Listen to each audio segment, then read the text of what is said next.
आपकी आंखों में सिम्टम शुरू हो गए हैं, आपके आंखों में पानी चलना शुरू हो गया है, आपकी आंखों में खुजली आनी शुरू हो गई है, या फिर आपका नाखूने की वजह से रेडनेस आनी शुरू हो गई है, या फिर आपका जो नाखूना है वो सामने वाले को दूर से नजर आने लग गया है, तो आप जल्द से जल्द, अब आज मैं आपको बताऊंगा आंखों में नाखूना, या जिसे लोग टेरिजियम कहते हैं। देखिए, आपने टेरिजियम के बारे में सुना होगा या फिर आपने किसी को देखा होगा।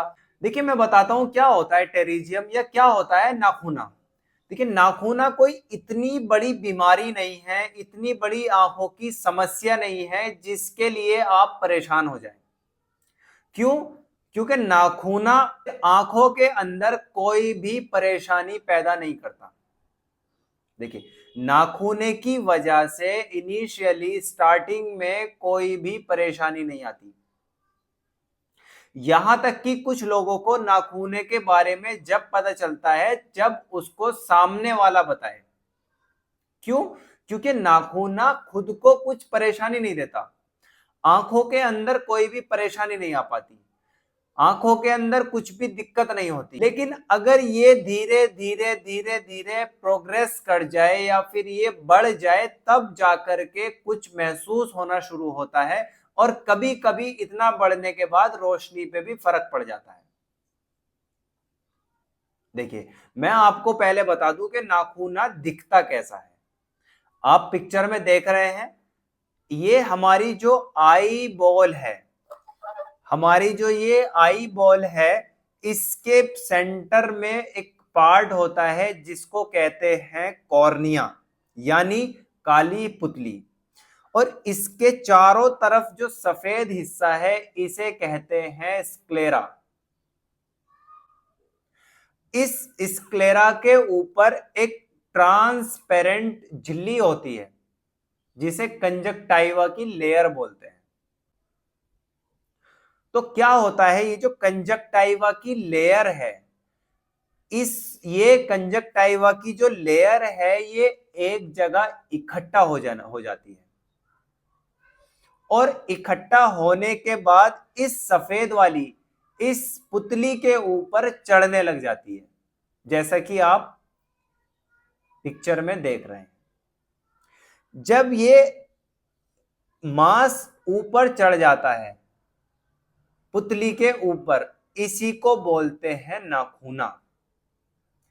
अब ये जो मांस बढ़ रहा है, देखिए अभी तक कोई रिसर्च में ये नहीं बताया गया है कि एग्जैक्टली ये हुआ क्यों, इसका कॉज क्या है, इसका कारण क्या है कि ये जो मांस बढ़ता है, ये जो मांस पुतली के ऊपर आता है, ये जो आंखों के ऊपर नाखून या फिर आंखों के ऊपर झिल्ली का आना स्टार्ट होता है या फिर ये आ जाता है, ये मैक्सिमम सन एक्सपोजर की वजह से आता है। आंखों के अंदर जो लोग ज्यादा सन एक्सपोजर में रहते हैं, जो लोग ज्यादा धूल मिट्टी में रहते हैं, जो लोग 24 घंटे धूप में काम करते हैं, ट्रेवलिंग का काम करते हैं, या फिर ऐसा कुछ काम करते हैं कि जिसके अंदर धूल मिट्टी या फिर सनलाइट उनकी आंखों में ज्यादा आती है, तो इस वजह से ये नाखूना हमारी आंखों में आने लग जाता है। अगर ये नाखूना आंख में आ गया तो इसको कैसे हटाएं? देखिए, इनिशियली तौर पर अगर आंख के अंदर नाखूना आ जाता है तो उससे घबराना नहीं है, क्योंकि अभी इनिशियल है, शुरुआत है। सिर्फ आप अपनी एनवायरमेंटल कुछ चेंजेस कीजिए और इससे निजात पा लीजिए।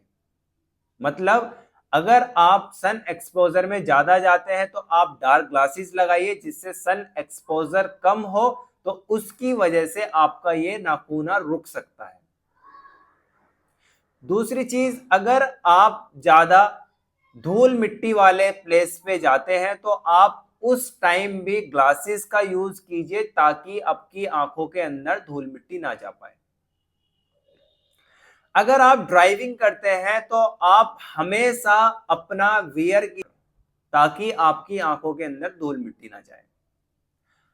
अगर आप कार से ड्राइविंग करते हैं तो आपके कांच ढके होने चाहिए, जिसकी वजह से आपकी आंखों के अंदर धूल मिट्टी ना जा पाए। आपकी आंखों में सिम्टम शुरू हो गए हैं, आपके आंखों में पानी चलना शुरू हो गया है, आपकी आंखों में खुजली आनी शुरू हो गई है, या फिर आपका नाखूने की वजह से रेडनेस आनी शुरू हो गई है, या फिर आपका जो नाखूना है वो सामने वाले को दूर से नजर आने लग गया है, तो आप जल्द से जल्द अपने नजदीकी डॉक्टर को दिखाएं और जाकर चेक कराएं कि हमारा जो नाखूना है वो कितना ग्रेड तक पहुंच चुका है। क्योंकि इनिशियली तौर पर तो उसका ट्रीटमेंट की कोई खास जरूरत है नहीं, लेकिन अगर उसने ये जो आंख की पुतली है उसके ऊपर ज्यादा कवर कर लिया है, या फिर बिल्कुल सेंटर में जो कि काला वाला बीच का सेंटर प्यूपिल है वहां तक कवर कर लिया है, जैसा कि आप फोटो में देख सकते हैं, तो आपको ऑपरेशन कराने की जरूरत पड़ सकती है।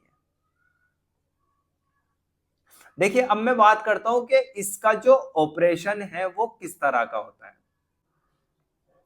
देखिए, इसमें दो तरह की सर्जरी की जाती है। नंबर वन, जिसमें जहां पर ये मांस बड़ा है, जिस एरिया में ये मांस बड़ा है उस मांस को काट के निकाल दिया जाता है और सर्जरी कंप्लीट कर दी जाती है। बट इसमें रिकरेंस के 80 से 85% चांसेस होते हैं दोबारा होने के।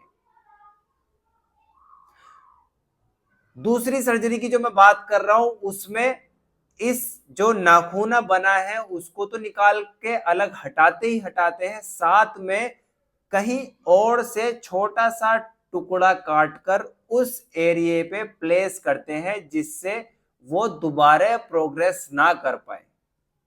इसमें रिकरेंस का रेट होता है 5 से 10%।